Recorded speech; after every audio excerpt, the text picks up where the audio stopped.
Hello, I'm here with my son Olivier. I'm Jen, I'm a health coach and a healthy cooking instructor. And today we thought we'd take advantage of the fresh strawberries that are in season right now and that will be booming at the farmers market. So we are going to make a strawberry and blueberry crisp. First thing, it's important to wash your produce before you cook with it. So I have had the strawberries and blueberries soaking in a water vinegar mixture for about 10 to 15 minutes. If you don't have vinegar or you don't have baking soda, just water works too. You just want to make sure you clean your produce. If you do choose to do vinegar, it's 1 part white vinegar to 4 parts water. You let it soak for 10 to 15 minutes and then you rinse thoroughly. If you'd like to do baking soda, it's about 1 teaspoon baking soda for a bowl like this, and you can soak your produce in the water and baking soda mixture. After they've soaked, then we will rinse them out in our colander. So we've rinsed our fruit very well to get rid of the vinegar. And so now we are going to cut the strawberries and the blueberries. What's cool about a recipe like this, with the crisp, you can change up the fruit to whatever's in season. So in the fall, you might want to do an apple crisp. You could do peaches and blueberries during the summer, whatever your farmer's market or grocery store has on hand. So that's mine. Okay, so first you're going to cut off the top. So take your knife. At first, we're going to cut off the top. So we don't want to put the top in the crisp. And then you cut like this.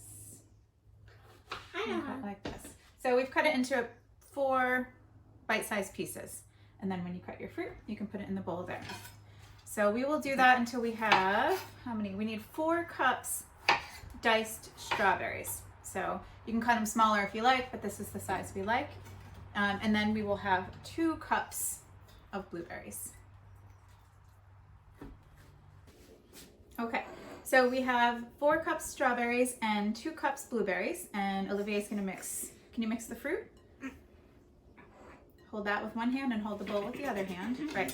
It's a great way to get kids involved, and if they help cook, then they like to eat it even better. So right into the bowl of berries, we're gonna add our other ingredients. Tablespoons fresh orange juice. So what we've done with this recipe is we've greatly reduced the sugar. I'm not gonna use any brown sugar or any white sugar either. And then we're going to add 2 tablespoons maple syrup. This is the only added sweetener. There's a little maple syrup in the filling, and there's a little maple syrup in the crust. If you don't have maple syrup, you can use honey.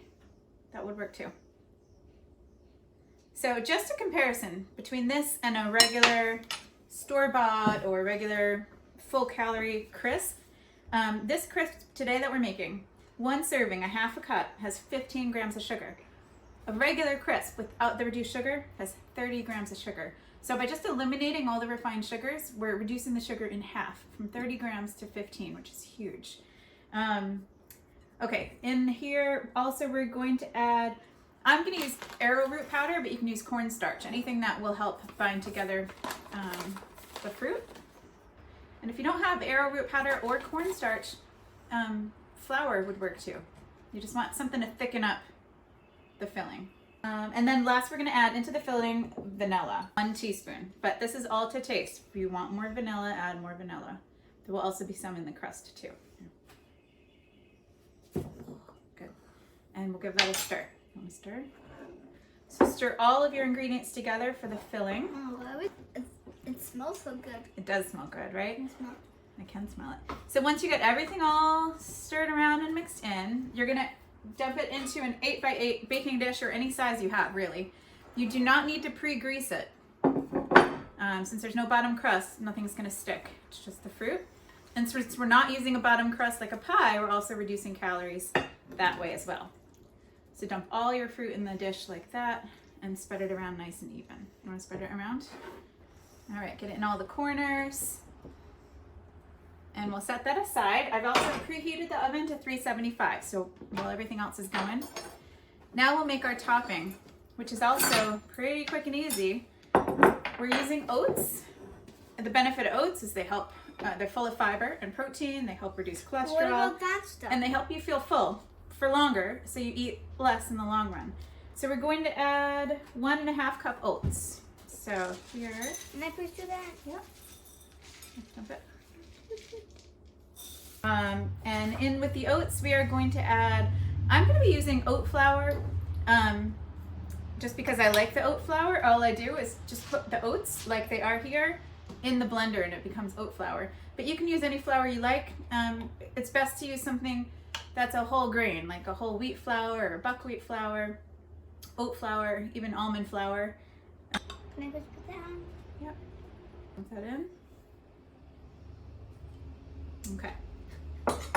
Here, stir this with the fork. We're going to stir this with a fork just so it keeps its clumpy texture, so it resembles a crisp texture. So stir that around.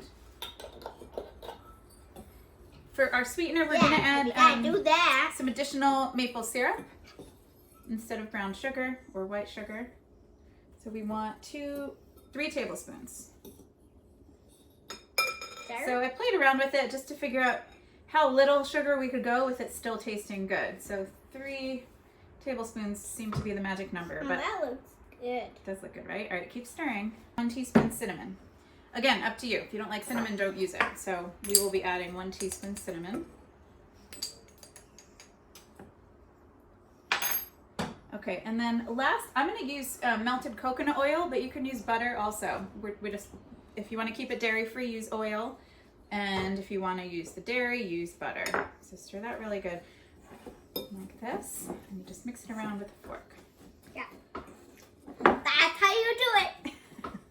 All right. Here, keep stirring. I'm going to add the coconut oil.